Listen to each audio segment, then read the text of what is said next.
Hello à tous, je suis ravie de vous retrouver pour un tirage sur le couple intérieur. Alors, ma guidance me pousse fortement à commencer des tirages sur ce sujet-là. Si vous me suivez déjà depuis un certain temps, vous savez probablement que je suis nomade. Sur ma route, j'ai été amenée à vivre des expériences initiatiques avec Marie-Madeleine. Il se fait que je me suis retrouvée à plusieurs endroits qui étaient vraiment très en reliance avec l'énergie de Marie-Madeleine et où j'ai reçu vraiment des enseignements initiatiques par rapport à sa vibration. Et c'est là que j'ai découvert en fait l'histoire de Marie-Madeleine et sa vibration profonde, qui elle était réellement. Et je remarque d'ailleurs que d'autres personnes qui parlent du couple intérieur sont également très en reliance ou ont eu, comme moi, des expériences initiatiques par rapport à Marie-Madeleine. Le tirage du couple intérieur, pour qui, pourquoi, je vous dirais dans un premier temps ce que ça n'est pas. Le tirage du couple intérieur n'est pas un tirage pour destiné à avoir des prédictions sur la vie amoureuse, de savoir que fait mon autre, où est-ce qu'il est, etc. C'est pas du tout ça.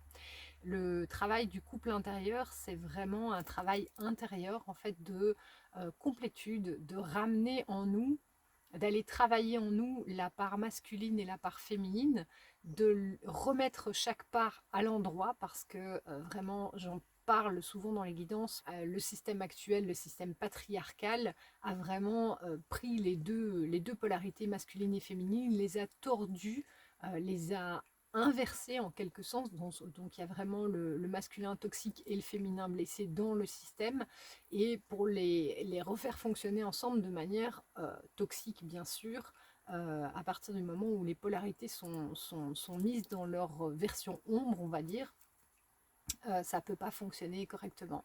Donc il y a d'abord un travail intérieur à aller voir nos propres polarités, les remettre à l'endroit, voir quel schéma empêche nos polarités de fonctionner ensemble, et comment les remettre à l'endroit et les faire fonctionner à l'intérieur de nous. Et bien sûr, ce travail se matérialise après à l'extérieur, que ce soit dans un couple ou dans nos relations. Je dirais, moi, j'ai cette vision aussi du parcours de lien d'âme.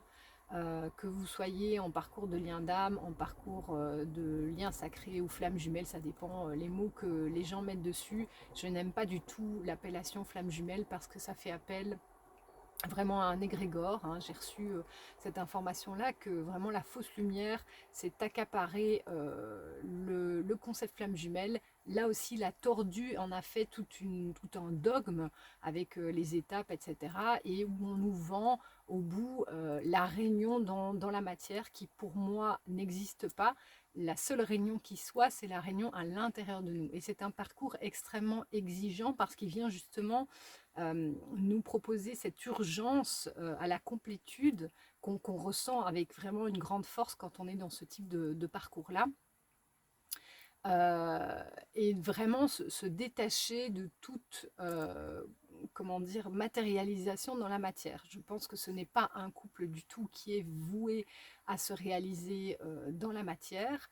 Mais ce sont vraiment pour moi les parcours de lien d'âme, et je vous expliquerai aussi la différence que je fais entre ce qu'on appelle flamme jumelle, parce que pour moi les parcours de lien d'âme vont au-delà de la flamme jumelle. La flamme jumelle fait travailler effectivement de manière extrêmement poussée, mais il y a plein d'autres liens d'âme qui viennent tourner en mode un peu satellite autour pour nous faire travailler sur nos blessures, les schémas et tout ce qui est encore à régler. Donc pour moi, c'est bien plus large que la flamme jumelle. Les liens d'âme viennent vraiment nous faire particulièrement travailler sur cette thématique du couple intérieur, du masculin et du féminin en nous, mais pas que. Donc surtout si vous n'êtes pas en parcours lien d'âme, que voilà, vous voyez cette vidéo, ne vous en allez pas parce que ça concerne absolument tout le monde.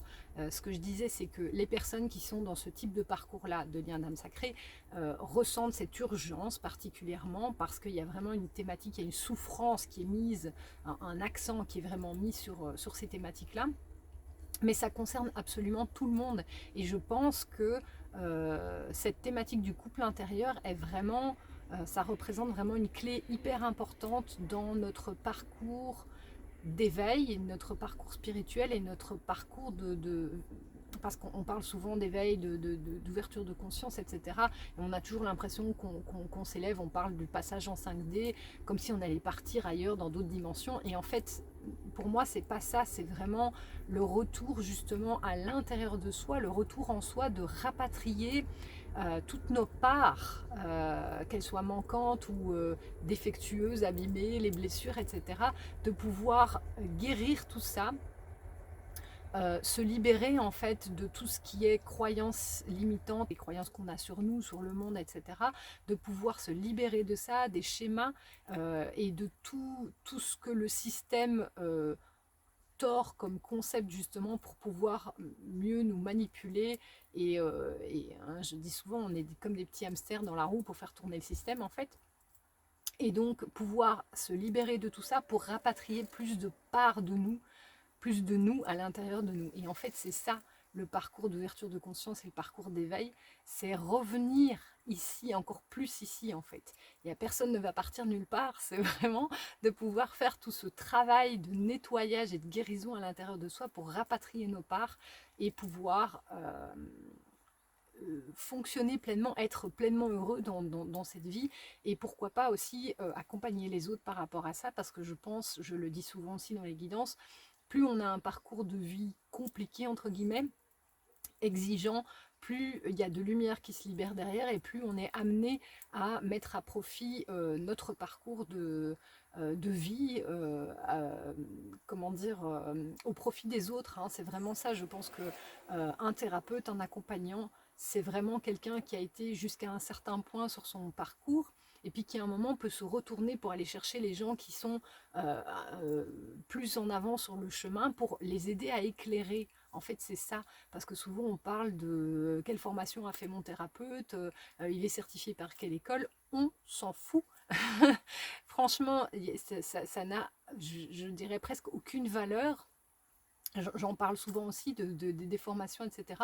Pour moi, ce qui a vraiment de la valeur en tant qu'accompagnant, c'est le parcours qu'on a fait et combien on l'a intégré, combien il est intégré, digéré, compris, et qu'on peut après apporter les clés vraiment sur ce parcours, quelles clés nous on a ramassées, et qu'on peut dire aux personnes, voilà les jalons, la balise, etc. Et je mets des lanternes sur le chemin des autres pour pouvoir éclairer leur chemin, et après chacun fait sa route évidemment.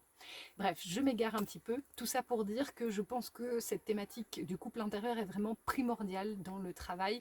Et donc voilà, je vais essayer de vous proposer de faire un tirage simple avec un arcane majeur pour le féminin, un arcane majeur pour le masculin, et de voir un petit peu comment ça fonctionne et vers où ça nous emmène. Donc je ne sais pas du tout vers où cette vidéo va aller. Nous le découvrirons ensemble du coup. Je tiens également à m'adresser à toutes les personnes qui passent par cette chaîne, que ce soit des tarologues, des médiums. Si vous souhaitez relayer du contenu, que ce soit ce qui passe comme information dans les guidances ou le type de tirage que je propose ici. Bien évidemment, le contenu des guidances ne m'appartient pas, je suis un canal et donc je relaye des informations, mais je demande à toute personne qui passe par ici et qui est inspirée par ce qui est dit, ce qui est proposé, de renvoyer vers ma chaîne. Ça permet de la faire connaître et de partager les informations. Je vous remercie d'avance et je vais pousser un cran plus loin. Je crois vraiment beaucoup à la force du réseau, de la communauté et de la sororité. Ce sont des valeurs qui sont très importantes pour moi.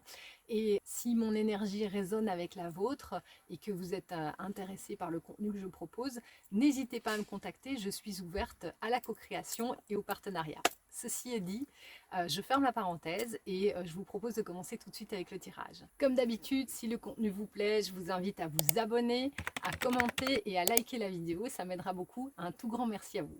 Donc comme je vous disais, je vais tirer d'un côté une carte pour la polarité masculine et un côté une carte pour la polarité féminine. C'est parti. Alors.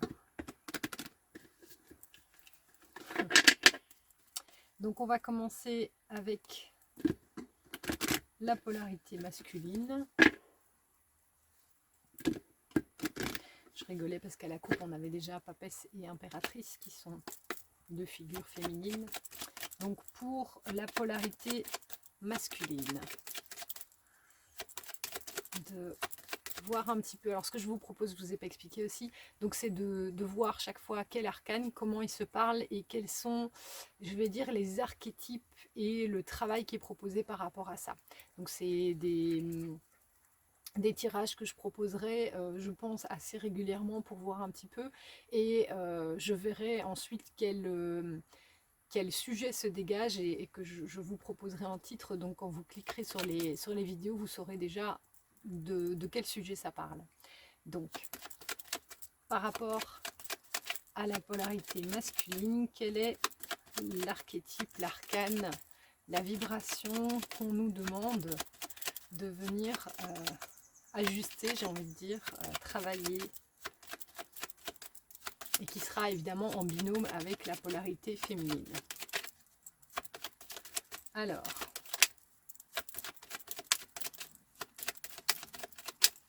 on verra bien comment ils se répondront pour la polarité masculine. On va y arriver, hein, ça. On sent que c'est le début, ça gadouille. Alors, nous avons, ça commence très très fort. J'adore. On sentait bien l'énergie, ça avait du mal à démarrer. Donc on a ici le 12, le pendu. Je vous les présenterai après. Donc ça, voilà. Alors, en ce qui concerne la polarité féminine, qui va répondre à cette énergie du pendu. Ah, j'ai déjà beaucoup de choses à dire par rapport au pendu. Ça m'inspire énormément. Alors, la polarité féminine en face, pour avoir un couple. Alors, il y a celle-ci. Ah ouais. Ok, ici, on a le monde 21. Donc, ce qui nous fait un joli couple bien mal assorti, quoique, de pendu, du pendu et du monde. Alors, moi, déjà, dans un premier temps, je fais comme je fais d'habitude, c'est-à-dire que je laisse venir un petit peu ce qui vient par rapport à la guidance et la canalisation. Dans un premier temps, ce qui vient dans un niveau plus matériel, terrestre, on va dire, le pendu, clairement, c'est une énergie qui représente plutôt un certain, on va dire, blocage. Dans l'énergie masculine, en tout cas, c'est le pendu, c'est justement une énergie plutôt yin, de réceptivité, de laisser faire, de lâcher prise, d'arrêt. Donc c'est pas vraiment ce qu'on peut appeler une énergie masculine active, hein, pas vraiment. C'est plutôt dans la réceptivité, et il y a une forme de, comment dire, oui, il y a le mot castration qui me vient, de par rapport à l'énergie masculine, de manque de responsabilité, de ne pas prendre ses responsabilités, voire une forme de lâcheté. De vraiment, et c'est un des archétypes, je reviendrai plus tard sur le monde, c'est un des archétypes du masculin toxique quelque part. Donc vraiment, comme je disais, dans le système patriarcal qui prend les valeurs du masculin et du féminin, qui les tord pour les rendre dysfonctionnantes et toxiques l'une pour l'autre. Et donc ici, on a vraiment cet archétype du pendu qui, dans le système patriarcal, c'est cette énergie masculine, et je fais bien la différence, j'aurais dû le dire aussi en commençant cette vidéo, je fais bien la différence entre les hommes et les femmes et l'énergie masculine et l'énergie féminine. On peut très bien être un homme, être à polarité féminine dominante, et inversement, être une femme et être à polarité masculine dominante. Je ne fais pas ici d'opposition homme-femme. Je ne suis pas dans un discours d'opposition des sexes, d'opposition des genres. On ne parle pas d'ailleurs de sexe et de genre, on parle de polarité. Donc c'est vraiment important, même si vous m'entendez dire à un moment les hommes et les femmes, ce sera peut-être plus facile dans la manière de m'exprimer, mais c'est vraiment important de se sortir justement de ce combat homme-femme qui est souvent opposé quand on, notamment le mouvement féministe qui mène un combat qui est, je trouve, juste par rapport au patriarcat. Il faut parler, mettre des mots sur certaines choses, mais souvent je trouve qu'il y a une confusion dans justement le fait d'opposer les hommes et les femmes. Voilà, et de dire ouais, les hommes ils sont comme ça, les femmes elles sont comme ça, et de cristalliser un petit peu autour du sexe et du genre des polarités. Donc ici je parle bien de la polarité masculine, et c'est vrai que c'est quelque chose qu'on retrouve dans ce qu'on reproche à beaucoup d'hommes et qui ont été élevés dans cette polarité-là, hein. Donc l'éducation aussi fait partie dans le système patriarcal et justement l'éducation non genrée sort un petit peu de cette case-là, mais de dire voilà, euh, les petits garçons ça joue à la guerre et au camion, et les petites filles ça joue à la poupée parce que plus tard elles seront amenées à s'occuper de la maison. Donc c'est une éducation qui cristallise justement les polarités et aussi toutes les croyances et les, comment dire, toutes les croyances et les amalgames sur les hommes et les femmes. Qu'est-ce que c'est être un homme, qu'est-ce que c'est être une femme, les petites filles, les petits garçons, comment ils doivent se comporter, etc. Donc ce que je disais ici, c'est que c'est ce qu'on retrouve souvent dans la critique qu'on fait. On va retrouver des postures de certains hommes comme ça, qui se déresponsabilisent. C'est vraiment l'archétype de l'homme lâche, irresponsable, et qui souvent a été victime d'une certaine castration dans son pouvoir. D'ailleurs, on voit ici sur les branches que ces branches ont été coupées, elles sont vraiment rouges vives, donc la blessure est encore bien présente. Et donc il y a vraiment cette idée de d'homme à qui on a retiré complètement son pouvoir quand il était petit, et qui se met dans une posture de victime, et je suis pas capable, c'est pas ma responsabilité, moi je m'en lave les mains. C'est aussi des personnes qui vont par exemple dans les ruptures, qui vont vous ghoster, qui vont être en silence radio, qui vont pas prendre leurs responsabilités, qui vont pas parler, qui vont pas dire ce qui va pas, qui laissent aller les choses et puis tout d'un coup ils disparaissent, on sait pas pourquoi. Donc ça c'est vraiment dans l'archétype du pendu, il y a vraiment ça.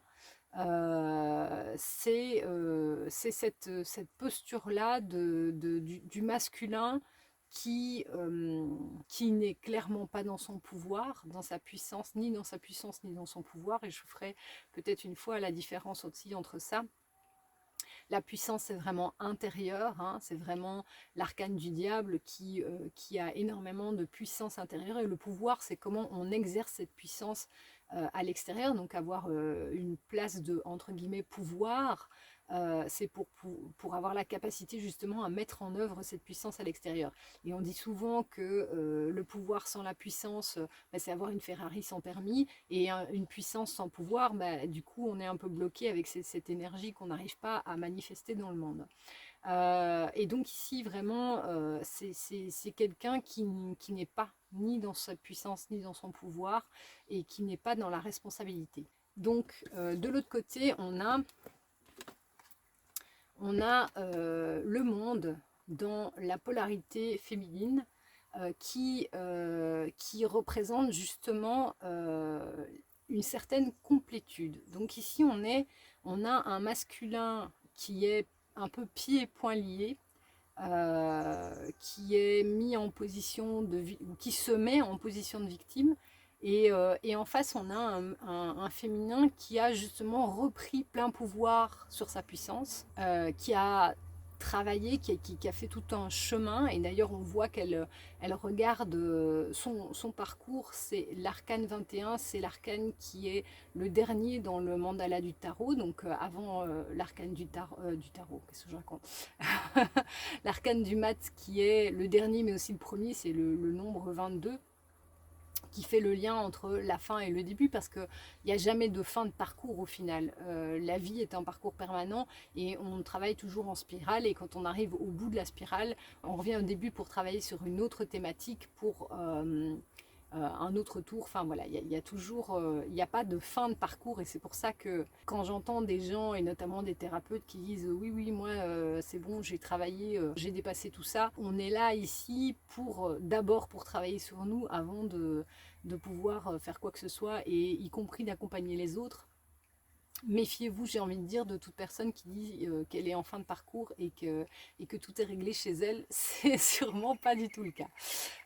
Parenthèse fermée. Et donc ici, on a justement, comme je disais, hein, dans l'arcane du monde, une féminine qui a déjà bien parcouru, qui a avancé, qui a bien cheminé, qui arrive à la fin du parcours ou de la thématique sur laquelle elle est en train de travailler, et on voit qu'elle a vraiment, elle est dans cette mandorle, il y a une certaine réunion, une complétude, il y a tous les éléments autour d'elle, hein, donc la terre, le feu, l'air et l'eau.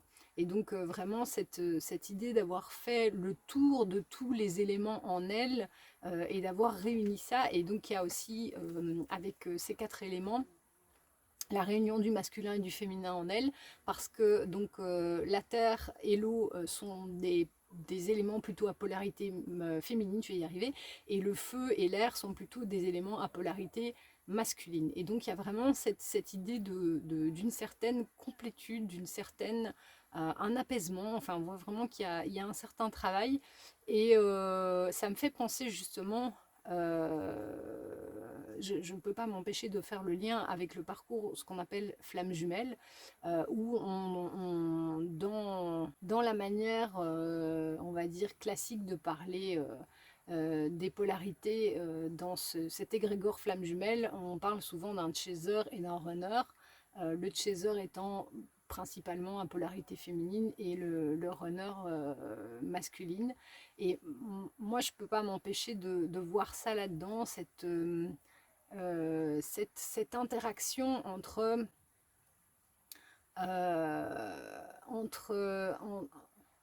il y a plusieurs choses qui viennent. Entre une féminine qui, comme je dis, est déjà assez loin sur son chemin, et un autre qui galère un peu, hein. C'est souvent ce qui revient dans cet égrégore flamme jumelle, d'en avoir un qui galope devant et l'autre qui est un petit peu à la traîne, qui est toujours attaché, qui se pose des questions, qui sait pas, il fait un pas en avant, 3 pas en arrière, patati patata. Et donc, c'est vraiment la question aussi. Du coup, on va quand même rentrer dans cette thématique. Je suis désolée, mais voilà, c'est pas moi qui décide de quoi je parle au final. Cette thématique flamme jumelle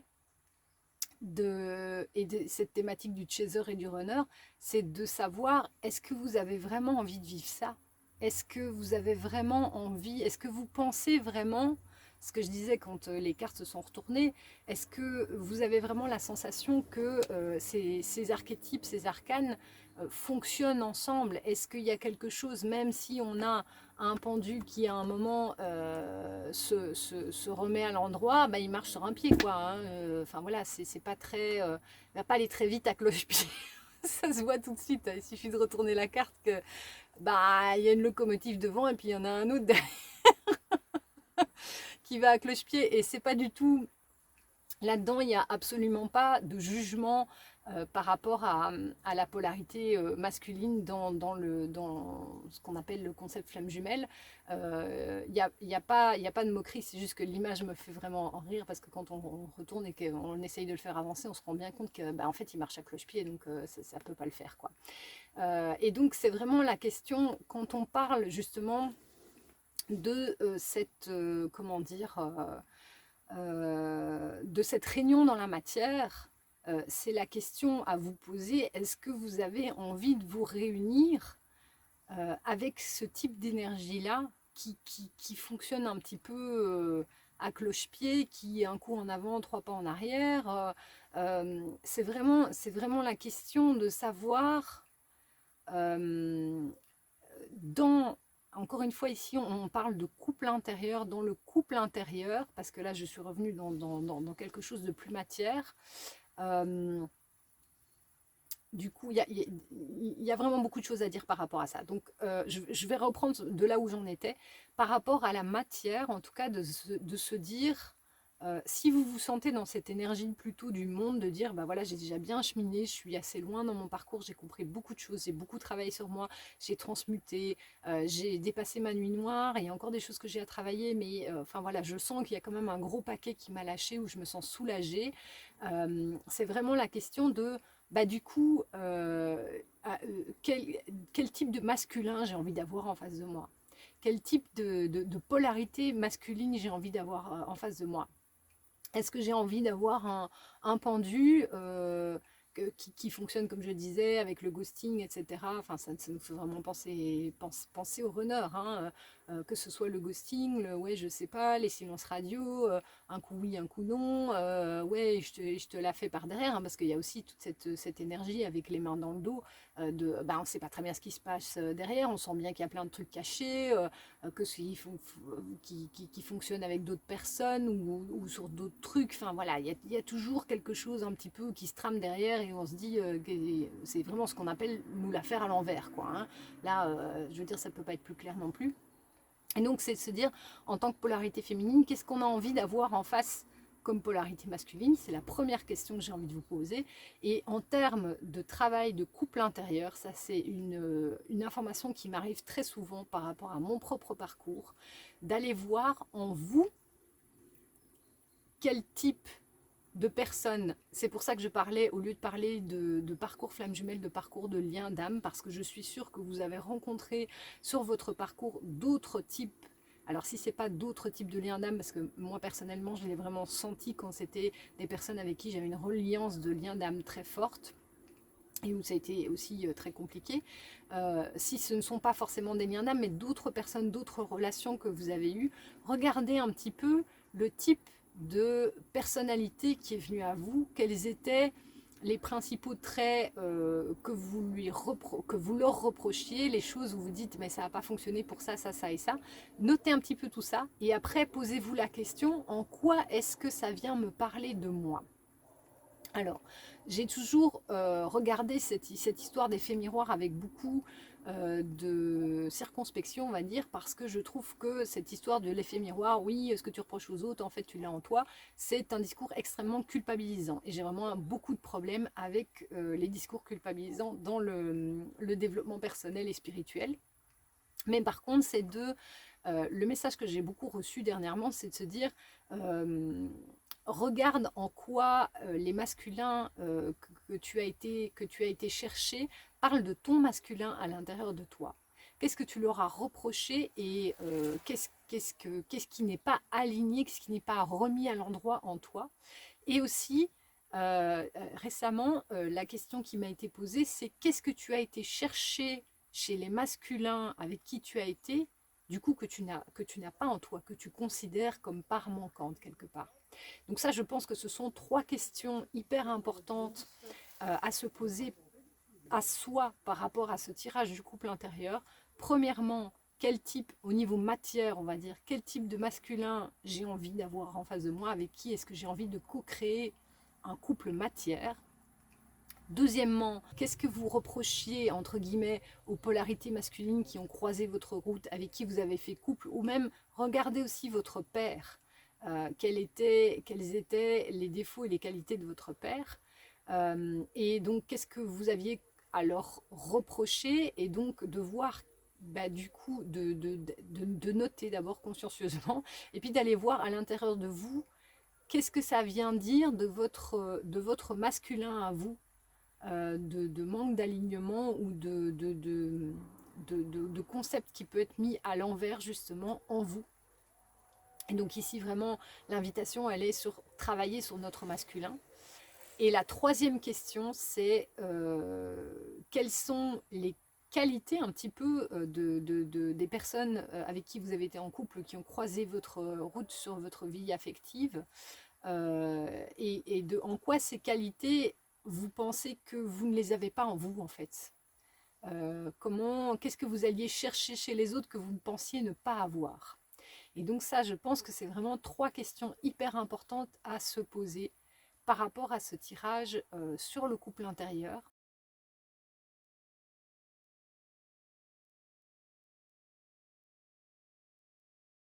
Alors la même chose si vous êtes une polarité masculine et que vous me regardez aujourd'hui, de vous poser un petit peu la question de dans quel espace dans votre enfance ou sur votre chemin vous avez été incapacité, vous êtes senti impuissant, vous avez ressenti une forme de castration peut-être. Et quand on parle d'impuissance, souvent on en parle à titre sexuel, mais c'est vraiment de justement l'énergie de vie. Je le dis souvent, l'énergie sexuelle, c'est l'énergie de vie. Et donc, quand on a été euh, castré dans son énergie de vie, il y a vraiment cette notion de pas réussir à se reconnecter à sa puissance et à son pouvoir. Et en tant que polarité féminine, la même chose. Qu'en est-il de votre polarité masculine? Est-ce que vous avez vu autour de vous des personnes en polarité masculine? Et encore une fois, je parle bien de polarité masculine parce que, par exemple, moi dans mon histoire, les rôles étaient inversés. Ma mère était pleinement en polarité masculine et mon père pleinement en polarité féminine. Donc comme quoi il n'y a vraiment pas, et c'est pas une question de, encore une fois, de sexe, de genre, de préférence sexuelle, c'est vraiment une question de vibration et de polarité. Et donc, est-ce que vous avez eu autour de vous ou dans vos parents une polarité masculine qui était justement dans la castration, qui était dans le, comment dire, ou la manipulation, enfin ce genre d'énergie qui vous a du coup incapacité, qui a incapacité votre polarité masculine.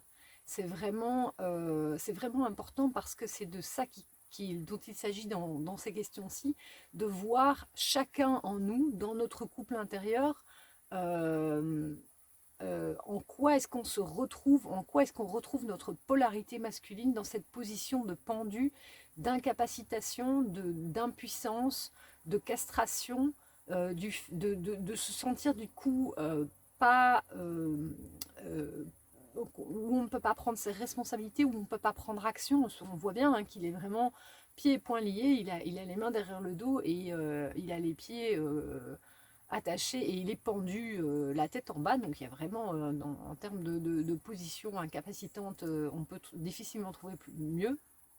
Et donc c'est vraiment toute la question à se poser dans notre histoire, où est-ce qu'on a rencontré cette polarité masculine incapacitante, comment est-ce qu'on peut aller mettre de la lumière là-dessus, et en nous du coup comment est-ce qu'on peut redresser, donc je pense vraiment que le travail aussi sur la polarité, pour redresser cette polarité masculine en nous, c'est vraiment d'aller mettre de la lumière sur ce qu'on a vécu, dans notre histoire, où est-ce on s'est senti comme ça, qu'est-ce qui s'est passé, quels étaient les schémas, et de mettre la lumière aussi bien donc dans notre histoire familiale, souvent ça se passe, ça prend racine dans la petite enfance avec les parents ou les personnes qui se sont occupées de nous, et puis de voir tout au long de notre histoire où ça s'est répété, dans quel domaine de vie, souvent c'est le domaine affectif, mais ça peut aussi être au niveau professionnel, hein,